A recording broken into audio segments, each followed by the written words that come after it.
Hi, you ready to go? Mm-hmm. All right. Hello, everyone. Let me get my notebook straightened up to the right location. Jeez. Supposed to have it prepared over here. Just kidding.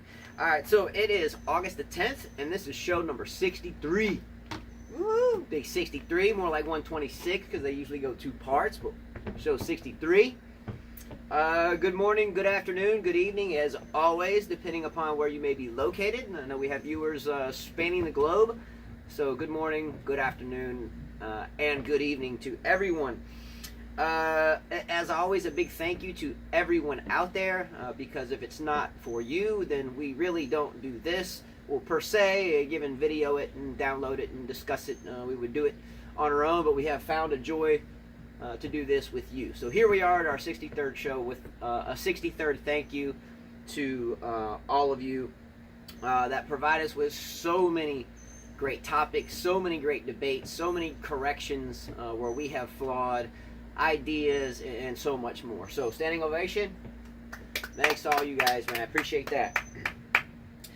All right, so we have a lot to talk about today, like a really lot to talk about today. So we're going to jump right into viewer comments, what we have done in the game of tennis on our own the past 2 days. Again, we have gone every other day. So we've had a lot of tennis this week, so we'll discuss that. There's a lot of results to discuss. There's a lot of debates to discuss. There's a lot of ideas to discuss. There's a lot of junior tennis stuff to discuss. So we're going to get right into this. Let's go! It's early here, so I'm trying to fight. I'm trying to get going. It's about, what, 9:30, 10? Something like that? It's almost 11. Almost 11? Yeah. All right, so we're Central Standard Time, and it's almost 11. It's not early. It Took a couple hours to write this, but yeah, we're going to get down. We're going to get ready to go. All right, so let's go. Let's jump right into this. I'm going to do a quick shout-out to someone by the name of Dave Rains, who has come down this week. Actually came down, I think it was Sunday or Saturday of this past week to come train with us and our 5 kids. And it's been really a great time. He came down with his family to vacation here and to play tennis with all of us from Ohio, the Cincinnati area. It was nice enough to bring us Western and Southern open hats. Let's go! Play doubles with us? Play doubles, train with the kids, brought a case of balls for us to have. Again, some of our balls are so old and have holes in them, but we still keep them so we can like hit volleys with them. Yeah. So we have probably, what, 1,500 balls, something like that, maybe 2,000, and probably 1,800 of them are so dead and have holes in them, but we use them for volleys, overheads. And then now we have an extra case to add to the mix that still have some bounce. Yeah, that's a good thing. All right, we're bouncing now. Also brought a couple rackets for me to string, and that was nice too. As everybody knows, I enjoy stringing rackets a lot, so it's nice to do that as well. We had another doubles guru, Kenny Daughtery, who is a family friend of ours, that came down and played some doubles with him as well. So a big shout out to Kenny, close family friend, especially to Carla's father, Nathan Mora Ramirez, respectively. So thanks again to Kenny for coming down to create a good doubles scenario this week, and then also for Dave coming down to hit, train. And he also worked on his one-hander, right? Yeah, he had a two-hander and a one-hander. So we'll get into a comment about having a two-handed backhand and a one-handed backhand later, which was even a topic that someone brought up. That's a member of this group, and we're going to get into that, which we're going to get into that pretty quickly. But this gentleman, Dave, is a perfect example of someone who is trying to perfect having a two-hander, and then trained with me and Carla, or Carla and I, this week on his one-hander. Did a really good job. He did. Standing O on that, bro. Definitely. I'm a two-hander as well. And when I was doing the amateur tour, I hit one-handed because at that time that coach wanted me to just play one-handed. So I've done both. Yeah, also. yeah. So yeah, we're gonna get into that, and I'll talk about it again. I hit a 1. I think all of you know that. Sometimes, in some dire situation, I'll throw another hand on there, but we'll get into that as well. So Dave, you've always questioned wanting to question. You've always wanted to comment on questions that we've had. Well, here's your opportunity, Dave. Dave is a really solid player, by the way. He started on his own relatively late, I think, in the high school time frame, somewhere in there, if I have this correct. But it's a really solid player. So Dave, how did you start? How did you become such a solid player at your age, which I think is, I don't know, I don't think it really matters, but 48, 50, somewhere in there? I have no idea how old Dave is now. Really good shape, really good player. So I'm guessing 48, 50, something like that. But nonetheless, in all due respect, he's a fit young man and plays a really solid game. His serve's a lot to handle. Yes. He's got a really wicked forehand, and it makes you have to defend your ground and not attack it. And again, I'm the world's worst doubles player, admittedly. But in singles, I really want to tear somebody up, and he'd be one of those players where I'd be like, wait a minute, maybe I have to defend for a while to kind of get the flow. He can do both, singles and doubles. Yeah. He can still do both. So anyway, comment, Dave. How did you begin, and what made you passionate? Who did you watch? Who did you like? And how did this whole path start for you? All right. So anyway, enough about our days. Let's get into your days, results, comments, and new topics, because we got a lot of them. So let's go. Let's go. Get into this. Let's go. Let's go. Are you ready for comments? Ready. Let's go. Ready to roll? Yep. All right.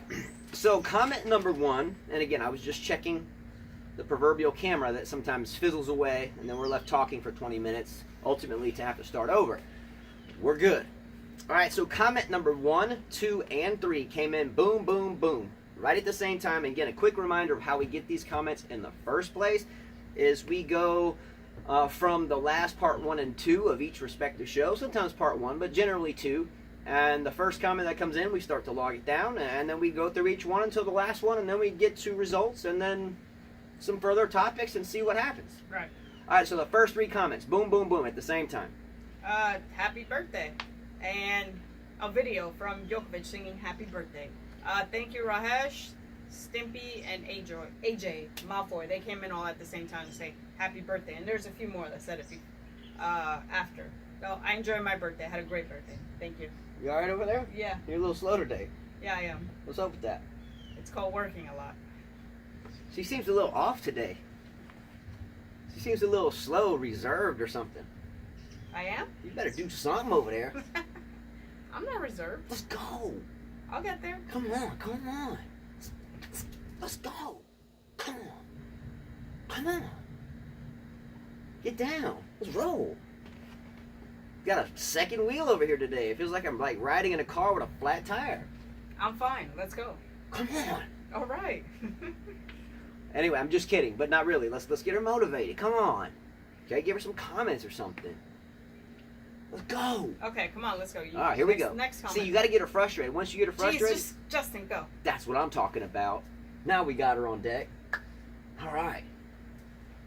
So anyway, shout out to Rajesh, Stimpy Boy, and AJ Malfoy, who all wished her a happy birthday. And hey, with the lovely video. With the lovely video from Rajesh, where Djokovic was singing. He didn't forget. Djokovic was singing "Happy Birthday" to fan, but we shot Djokovic's happy birthday. My favorite player saying "Happy Birthday" to me. That's funny.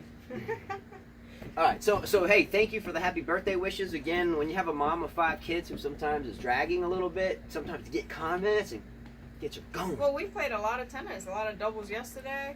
We played a lot of tennis. I won every single match who I was partnered with, so that was good. Yeah, I think we played a set Monday, Tuesday, Wednesday. I think we played doubles Tuesday, Wednesday, Thursday. Had the kids out. There was one day where we played singles, and then I went to play with doubles with the kids and Dave. So yeah, and then we played singles again, then played doubles with the kids, and then the kids went out yesterday, and then let's see. Yesterday we had long. We had like 3 hours, 3 or 4 hours. Long day. Positive energy though. Positive energy. Mm-hmm. All right, so comment number 4 came in from Adam West. First of all, great to hear from you, Adam. We haven't heard from you in a while. Let's go. Good to hear from you. So Carla's going to read that. He says, Nick Kyrgios is 23 years old. Thank you, Adam, for correcting. I think I had said he was like 25 or 26, so he's still young, but it still doesn't change my mind about him. Okay. And then he says, David Nalbandian should have won 1 Grand Slam or more. I loved Nalbandian. I loved him. This Argentine player. Me too. I mean, he gave Federer so much trouble out there. Too bad that his temper took the best of him. Don't you think? Yeah. He had a temper problem. First of all, big shout out on the correction notice, especially when it comes to Kyrgios. That sometimes I have a big problem of really spending too much time until I see him become a tennis player and not a circus clown. So thank you for the correction, because otherwise I would not have corrected it. And I wouldn't have looked back either. So appreciate that, because it is important to get facts right. So thank you for that. Nalbandian, by the way, love this. He should have won a few slams. Nalbandian is someone that unfortunately that I forget about a lot, and thank you for bringing this name up. David Nalbandian is like David Ferrer, but better. He was much better than Federer, in my opinion. He was crafty. Crafty would just bring it all day long. Unfortunately, he had a rough temper, and with the likes of so many players that have this attitudinal problem. Nalbandian, I think, even had an instance where he was on the court and like smacked the ball and hit someone in the face, or maybe he threw his racket and it skipped up. I think he threw his racket and he hit an umpire, a ball boy, ball girl, someone, a linesman, and I think he got suspended for a little bit. Yeah, so Nalbandian, yes, a consummate player, gave Federer a lot of problems early. I think beat him a couple of times. Yeah. But yes, absolutely, he could have done a lot more, and he had a lot more chances than what he won, which were no majors, but some bigger tournaments he got his hands on. Yeah. He could have done more, but I think, again, the old mindset or the old psychology or the negative. Well, he never worked on his fitness. That was part of David Nalbandian's problem. You know, he was the type of player or he would play with a beer belly almost, but he could still play. He just was never 100% committed into the game, in my opinion. Yeah, so great fact with Nalbandian. What a fighter, and hopefully he's doing well today. It's someone we often forget about, and this is another example, just in my opinion, of how bad court conduct, bad attitude, and not being 100% composed on a tennis court can cause you to be so great, but the outcome not very good in terms of looking back at history, right? Yes, definitely. Well, Adam made another comment. He said, Thomas Berdych was 2-set and 3 games up on Nadal at the French Open in 3rd round. Should have beat Nadal. I didn't know that. I completely forgot about that. But the reality is you could be up 2 sets on Nadal. Anybody can be at clay and still lose. So Berdych is not the only one. But good fact. Yeah, look, I'm a huge Tomas Berdych fan. Always have been. Another player who should have won a slam. A handsome man, a strong physical structure, looks good on the court. Overall, good court conduct. A few little outbursts over the years, but hey, we're human. That's going to happen. So I would say an overall A+ on court conduct, or I'll give him an A. Demeanor, having been in major finals, and I think a couple of them. A few, yes. He was in a Wimbledon final. Nadal beat him. So I mean, I always tip my hat, by the way, to Tomas Berdych. He is a fine player, and I think his bucket has pretty much emptied at this point. Yeah. I'd love to see him in another final. Unfortunately, I don't think it will happen. I think it's passed him by. I think he could be one heck of a coach one day. Yeah, he was one of my favorite players. Love watching him. Such a strong, tall European guy, you know. And too bad that he didn't reach his potential. Yeah, classy player. Here comes the 2-year-old out here again with the other 4 kids in school. We have our 2-year-old in here. So at times, if Mama Carla over here has to get up and check on him, then we're checking on that. But great, absolutely great comment about Tomas Berdych. Tomas Berdych is still on tour, obviously, for those of you that may not be too familiar with Tomas Berdych. But he will end up being like a Nalbandian with better court conduct, or a Henman, a Tim Henman. There's so many of them, but Berdych, I would think of all those that never quite jumped over that last hurdle of winning majors, would be probably one of the best ever. Correct. I totally agree. Well, that was it for Adam West. So, Adam West, thank you very much for showing up, dropping some knowledge here, solid facts, definitely mind-jolting, really good historical perspective with Nalbandian. Loved it. All right, so next comment comes in from AJ Malfoy. Carla's going to read that, and we're going to discuss this a little bit. Which of the Grand Slam tournaments do you think has the best crowd? For me, the French are great and pretty. Fair, which I can't say for the U.S., although I love their involvement sometimes. I guess I'll go first, or do you want? Yeah, you go ahead. I mean, the one I think has the best crowd. Obviously, my favorite tournament is the U.S. Open. To me, the best crowd is the U.S. Open, just because you have night matches, the lights are on. I mean, it's a big crowd, big stadium. People in New York, they don't care what anybody else thinks. They are, they're just lively. They'll scream if they have to. They'll cheer you on. They'll boo you if they have to. I mean, I love the U.S. Open. As far as him saying the French are great and pretty fair, I mean, I've seen the French crowd boo a lot of people and make a lot of tennis players cry. I think they're the toughest crowd to please. Whereas the U.S. Open, they are pleased if you try hard. So who's your favorite? Well, he asked who's the best crowd, in my opinion. So the U.S. Open. So you think the U.S. Open? Yeah, I mean, you've got the Australian Open. That's a fun crowd. I mean, you see all the flags, all the different nationalities. Wimbledon, they have class. They stay quiet. But the U.S. Open, they're loud. They're the loudest, and the French are tough. Yeah. Agree? I mean, well, yeah, yes and no. You can grab him for a second if you want. So the 2-year-old here, he is getting more ambitious to come out in time. So we'll see what's going on with him. But for me, I think this is a contextual question. Meaning, if I'm more of a reserved tennis player, I might like the Wimbledon crowd. If I'm more of a fun tennis crowd that really goes there for the entertainment aspect, that I would actually lean towards the Australian Open. In terms of a more limelight, kind of flashy, and all the movie stars out, and not that royalty's not a big deal in London, but in London you have your Kate Middletons and your Queen and everything else, and they're just sitting there. That's great. And I'll get into who mine is. I'm just speaking in terms of what I think each major brings, at least in terms of Saturday and Sundays, women's final, men's final. I think the Australian brings kind of that fun-loving atmosphere, which is wonderful. I think Will Ferrell was there to do some Federer fun stuff the last final. The French Open I think is more raucous. It's more European soccer feel. It's kind of, the crowd gets into it, and more of more of a Nadal way. I think when you go to Wimbledon, it's more of a prestigious crowd where you're dressed right, you're Everybody's proper. dressed right, yes. I mean, we did see a bad display of the Wimbledon crowd, I think, this past year when they were booing Djokovic playing Edmund. And I get Edmund was a home field advantage type guy, but I mean, that was kind of rare to see that at Wimbledon. So I gave Wimbledon the thumbs down of the day for going back to that match, because I hadn't really seen, and maybe that's a testament for how times are changing. I personally had never seen that type of reaction from a Wimbledon crowd before, so hopefully that's a first and last time. But usually the Wimbledon crowd is more chilled, prim, drinking their mimosas or whatever it is. Their teas. So you get to the U.S. Open and you get the movie stars, yes, but you don't get royalty per se.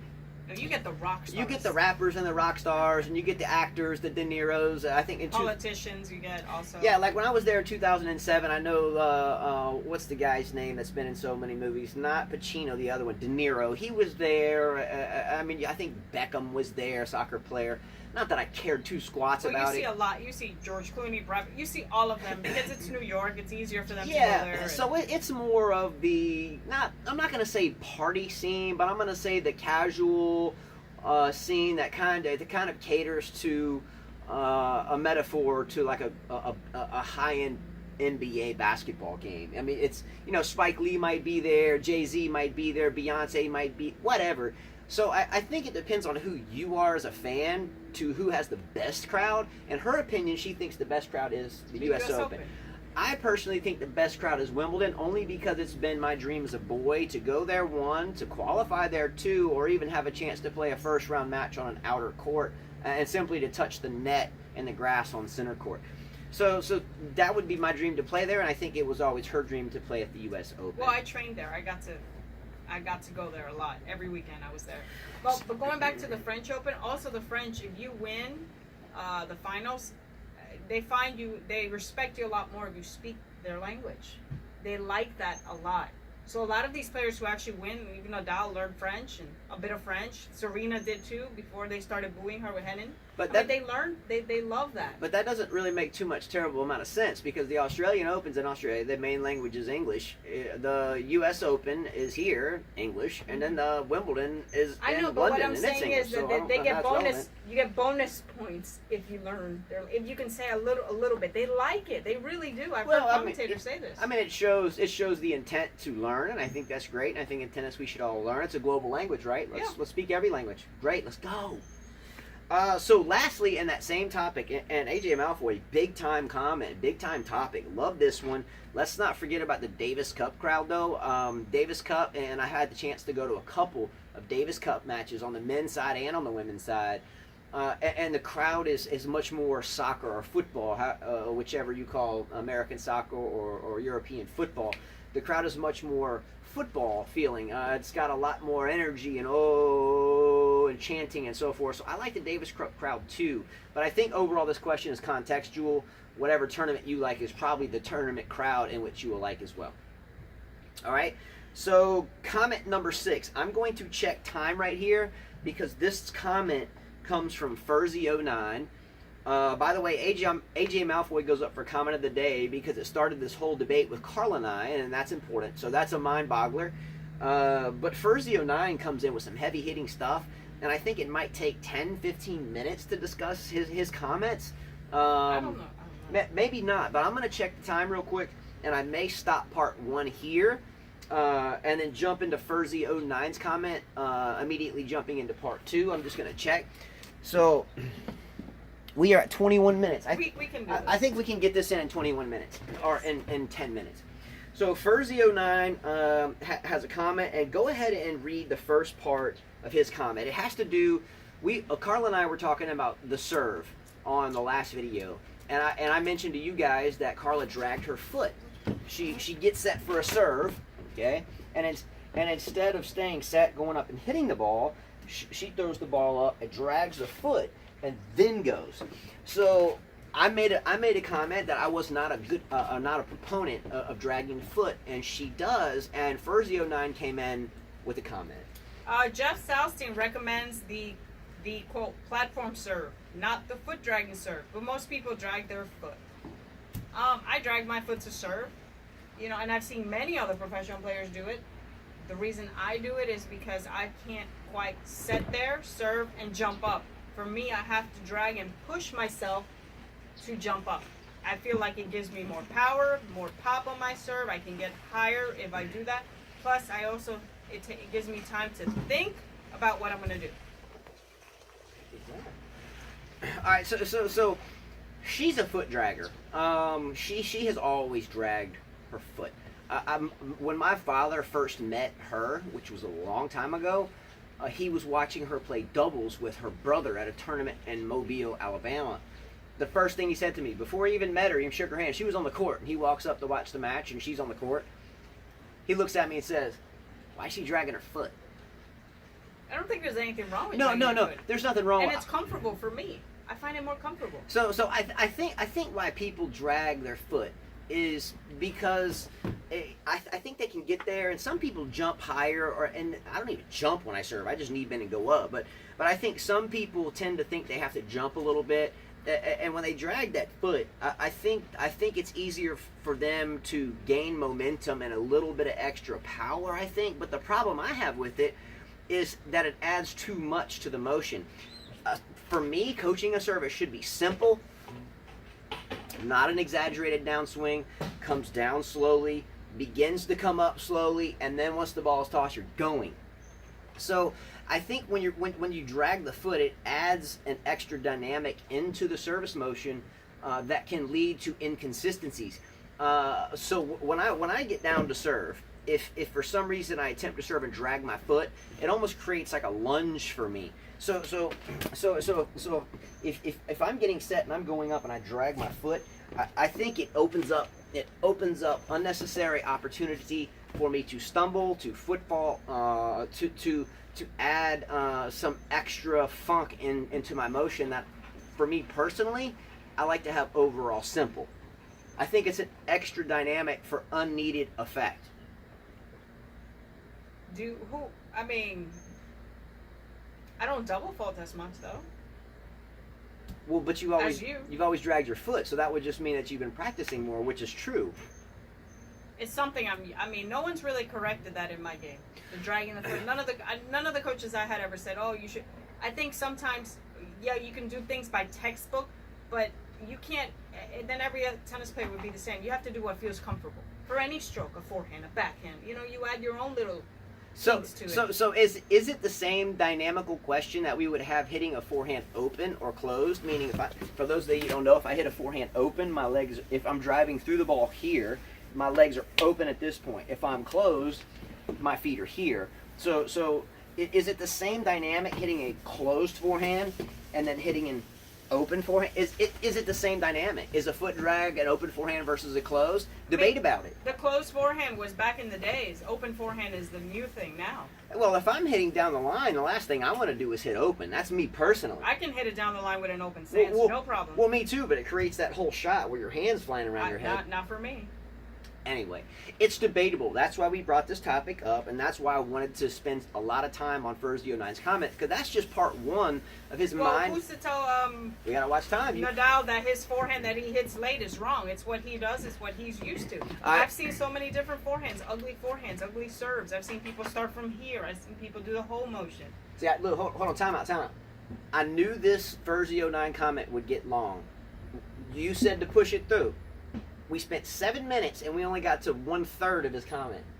Well, I mean, he only has one more. He talks about one-handed versus two. He talks about foamy balls and squash balls. Well, we got to get through whatever we can get through, and then because the second video is going to be long as well. She's dragging today. I'm not dragging. I'm just saying there's a lot of people who make comments. A lot of viewers make comments. So whatever we can get to, we'll get to, and then go to part 2. You see, sometimes when she's beatable on the tennis court, you can tell she's just in a hurry to get off the court. I'm not beatable. She's just in a hurry to get off the court. I'm not in a hurry, but don't you want to put as much as you can on the first video? Yeah, absolutely. Okay, so check this out. This is a huge topic. It's highly debatable. I've heard it since I was a boy. And generations before me and us have heard this comment. Well, anything's debatable in any sport. Even the way you hit, a baseball bat when you're about to hit. I mean, there's different ways. There's open stance for them. I mean, when our kids played baseball, there was one coach who would say, "Open up your legs really wide," and there's other coaches that say, "Don't open your legs wide. Keep them kind of squared." So it's different. I mean, I think you have to do what you feel comfortable with, and if it works, well, good for you. All right, so check this out. On part A of Furzio9's comment, do you drag your foot or do you not drag your foot? If you're a fan of the game and don't play, it doesn't matter, but you're a student of it, do you prefer to see the foot drag or not? 2, is it equally as debatable as hitting open ground strokes or closed ground strokes? And is getting there... Now remember, a lot of coaches will say if you hit open, you just don't have the footwork to get there. But I don't think that's applicable in, say, Nadal's case. But nonetheless, comment about that. Even Djokovic hits with an open stance. Does he foot drag on his serve, Djokovic? I don't think so. There's a few players I know that do. If I recall correctly, and I know there's a lot of Djokovic fans out there, I should know this, but I do not think Djokovic is a foot dragger. I think he stays flat. I think he stays platform. Okay. Right? I think it's an elegant serve. I think it's a simple motion. He has a great serve. Better than Nadal's. All right, so the next topic that Furzio9, and I've got to check time, babe. That was like 10 minutes on part 1. All right, we're at 28. I don't think we have near the time to get into a second part, because that's the most intense part of the show. All right, so look. What I'm going to do, we're at 28 minutes in and counting, and after Furzio9's comments, it's going to be kind of smooth sailing from there, but he has a huge topic that us as coaches have dealt with for many of years. I've dealt with it teaching at the club level. I've dealt with it teaching my own children with it, and that's the concept of foamy balls, 10 and under tennis, and other things that he mentioned, and we're going to talk about that, and I'm going to hit it pretty hard. From an objective standpoint. So I'm going to end the video here. I don't want to be interrupted on this because I'm passionate about that. And I have my own 5 kids that we train daily, or at least try to daily. Today we have rain, so that may be suspect today. But nonetheless, I'm going to stop it here, and we're going to continue immediately into part 2 of this show. And we're going to continue discussing Furzio9's comments, which started with dragging the foot on the serve, pros or cons, and then 2, softballs, training kids with, starting with softballs or foamy balls per se, one-handed versus two-handed backhands per se. So we've gotten foot dragging in, we've got foamy balls for kids, and we have one-handed versus two-handed backhands. So this is going to be big stuff. So I'm going to stop it here, share the video, click a like below, subscribe below. We love doing this, and I can't wait for part 2. All right? Okay. So Carla for now says, Adios. all right, we'll see you in just a minute.